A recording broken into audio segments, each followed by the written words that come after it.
সব জায়গা থেকে যখন মানুষ জানলো যে আমি আর ব্যাচেলর পয়েন্টে নেই, তখন এসে সব মন্তব্য আমাকেই শোনাইতো। হ্যাঁ ভাই, এখন আর হচ্ছে না, এটা ভালো লাগতেছে না, এটা ভালো লাগতেছে না।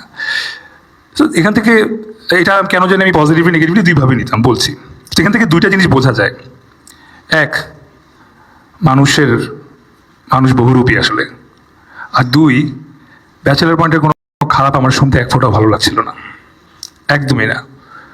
আমার খুব কষ্ট হয়েছে গত 5টা বছর ধরে ব্যাচেলার পয়েন্ট নিয়ে কেউ বদনাম করলে বা কেউ কিছু বললে এটা শুনতে।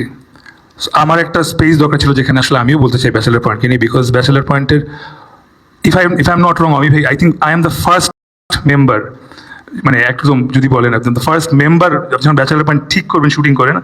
বিকজ অমি ভাই আমি বসে উই ডিসাইড, মানে অমি ভাই ডিসাইড করে একটা সিরিয়াল করবেন, উনি প্রথমে আমার কাছে আসেন যে তসিফ ভাই চলো না একটা সিরিয়াল নাটক শুরু করি, মনে আছে? Thank you. সো এই তো। এবং এতদিন যারা ফ্যান্সরা বলেছেন যে ভাই আপনি কি আসতেছেন কয়েকটা ইনফরমেশন লিক হয়ে গেছিলো। আজকে সকালে একটা পেপারে দেখলাম অলরেডি নিউজ হয়ে গেছেন এভরিথিং। তো সকালেও মানা করতেছি, মিথ্যা কথা বলতেছে, I am sorry again, but thank you for having me back. এবং আসলাম in what a manner, Bachelor Point is now in OTT. So big thanks to Bongo যে ব্যাচেলার পয়েন্টকে এত বড় একটা প্ল্যাটফর্মে নিয়ে আসার জন্য, যেখানে আসলে এত সুন্দর করে আমরা কাজটা করতে পারতেছি। আমরা যখন ব্যাচেলার পয়েন্ট শুটিং শুরু করছিলাম, আমাদের 2 রুমের মধ্যে শুটিং হইতো। এক রুমে সবাই দাঁড়ায় থাকতাম, মেকআপ টেকআপ কাপড় চোপড় নিয়ে, আরেক রুমে শুটিং করতাম। শুটিংয়ের লাইটও মাঝখানে ওই মেকআপ রুমে ঢুকে দেওয়া হতো, তাই না? ওই লাইটের গরমে আমরা আবার মেকআপ রুমে বসেও ঘামতাম। ফ্রম দেয়ার এখন আসলে যারা যারা ব্যাচেলার পয়েন্টের সেটে গিয়েছেন তারা বলতে পারবেন আসলে চেঞ্জটা কোথায়। সো নিজের চোখেই জার্নিটা দেখা, it's a very big privilege for me. So thanks to Bongo, thanks to Kajol Arifin, Omi Bhai for asking me to come back, and only Allah knows আমি কতটুকু চেয়েছি to come back. So you have given me the opportunity. Thank you. আমার কথা আসলে শেষ হবে না, আমি বলতেই থাকবো।